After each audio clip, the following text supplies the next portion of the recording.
Bienvenue dans votre café Sport Inter. Deuxième journée de la Ligue des Champions.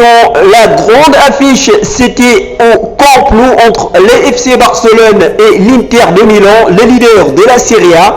Invaincus depuis le début de la saison, les Interistes ont réussi un bon début de match en poussant les Barcelonais à reculer. Ils vont trouver la faille par l'intermédiaire de Lautaro Martinez, mais au retour des vestiaires, Valverde fit entrer Dembélé et Vidal. Ce dernier va offrir le but de l'égalisation à Suarez. L'Uruguayen s'offre en doublé grâce à un récital de Léo Messi. L'Argentin a retrouvé ses sensations dans la deuxième mi-temps. Cela fait 33 ans depuis 2013. Ah oui, extraordinaire. Depuis 2013 que le FC Barcelone ne perd pas à domicile en Ligue des Champions. L'Inter, quant à lui, va retrouver la Juventus ce week-end en championnat. L'autre match, Liverpool a eu un match très difficile contre Salzbourg alors qu'il menait par 3-0 avec un but de Mané qui retrouvait son ancien club. Les Reds ont été rejoints au score 3-3, mais l'Égyptien Mohamed Salah a donné la victoire aux Reds.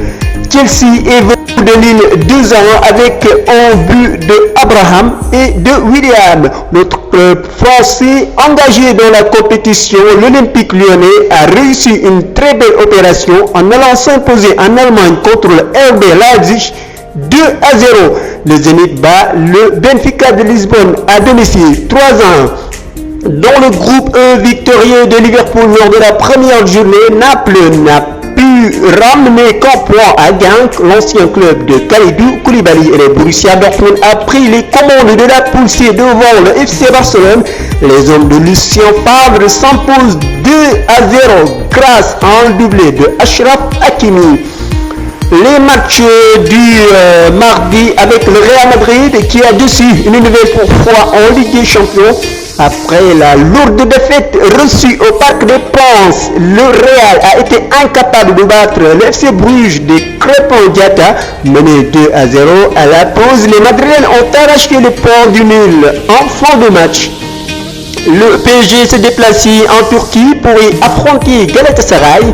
Les Parisiens ont fait l'essentiel, 1-0 avec un but de Mauro Icardi. Dans le groupe B, c'est le coup de tonnerre en Angleterre. Finaliste de la dernière édition, Tottenham a sombré face au Bayern. Les Spurs ont été balayés par 7 buts. Ah ouais, 7 buts à 2. Ah quand même, dernier finaliste de la dernière édition, Tottenham qui s'est fait battre à domicile 7-2. C'est extraordinaire. Ça me rappelle un certain Manchester roman. C'était en 2017 et le score était de 7-1. Grand artisan de cette victoire, Serge Gnabry a signé un triplé et Robert Lewandowski a signé un doublé. L'Étoile Rouge s'est imposée 3-1 face à Olympiakos. Dans le groupe C, Manchester City a été réaliste face au Dynamo Zagreb et les Citizens se sont imposés 2-0 avec un but de Sterling et un but de Foden. L'Atlanta de Bergame se fait battre à domicile par le Shakhtar Donetsk 2-1.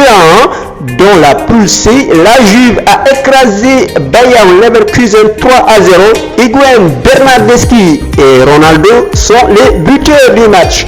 Le Portugais, meilleur buteur de la compétition, a marqué hier son 127e but en 6 ans de carrière en Ligue des Champions.